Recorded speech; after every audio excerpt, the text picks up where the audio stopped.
एक गांव में एक चरवाहा बालक रहता था। वह रोज अपनी भेड़ों को लेकर जंगल के पास स्थित घास के मैदानों में जाता। वहाँ वह भेड़ों को चरने के लिए छोड़ देता और खुद एक पेड़ के नीचे बैठकर उन पर निगाह रखता। उसकी यही दिनचर्या थी। दिन भर पेड़ के नीचे बैठे बैठे उसका समय बड़ी मुश्किल से कटता था।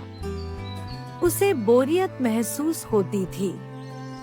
वह सोचता कि काश मेरे जीवन में भी कुछ मजा और रोमांच आ जाए। एक दिन भेड़ों को चराते हुए उसे मजाक सूझा और वह जोर जोर से चिल्लाने लगा, बचाओ बचाओ, बाघ आया बाघ आया। वहाँ से कुछ दूरी पर स्थित खेतों में एक किसान काम कर रहा था। चरवाहे बालक की आवाज सुनकर वो अपना काम छोड़ उसकी सहायता के लिए दौड़े चले आया।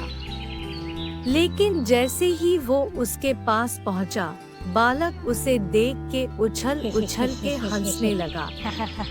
किसान बहुत गुस्सा हुए, उसे डांटा और चेतावनी दी और बोला, आज के बाद ऐसा मजाक फिर कभी मत करना। फिर वो अपने अपने खेतों में लौट गए। चरवाहे बालक को गांव के किसान को भागते हुए अपने पास आता देखने में बड़ा मजा आया। उसके उनकी चेतावनी को गंभीरता से नहीं लिया।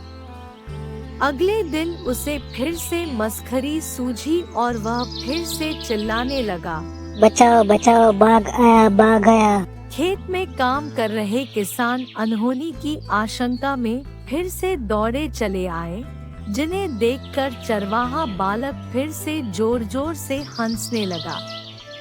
किसान ने उसे फिर से डांटा और चेतावनी दी, लेकिन उस पर इसका कोई असर नहीं हुआ।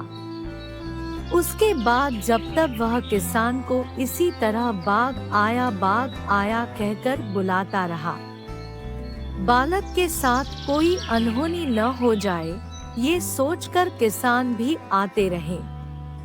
लेकिन वे उसकी इस शरारत से बहुत परेशान होने लगे थे। एक दिन चरवाहा बालक पेड़ की छाया में सो आ रहा था कि सच में एक बाघ वहां आ गया। वह सहायता के लिए चिल्लाने लगा, बचाओ बचाओ, बाघ आया बाघ आया। लेकिन उसकी शरारतों से तंग आ चुके किसान ने सोचा कि आज भी ये बालक उन्हें परेशान करने का प्रयास कर रहा है, इसलिए वे उसकी सहायता करने नहीं गए। बाघ उसकी कुछ भेड़ों को मारकर खा गया। चरवाहा बालक दौड़ते हुए खेत में काम कर रहे किसान के पास पहुंचा और रोने लगा और बोला, आज सचमुच बाघ आया था, वो मेरी कुछ भेड़ों को मारकर खा गया। किसान बोले, रोज हमारे साथ शरारत करते हो, हमें लगा कि आज भी तुम्हारा यही इरादा है। तुम हमारा भरोसा खो चुके थे, इसलिए हम तुम्हारी मदद के लिए नहीं आए। चरवाहे बालक को अपनी गलती का एहसास हुआ और उसने प्रण लिया कि वह फिर कभी झूठ नहीं बोलेगा और दूसरों को परेशान नहीं करेगा।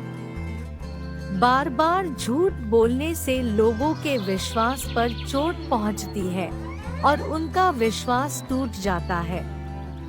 किसी का विश्वास पात्र बनना है तो हमेशा सच्चाई के साथ रहिए। धन्यवाद।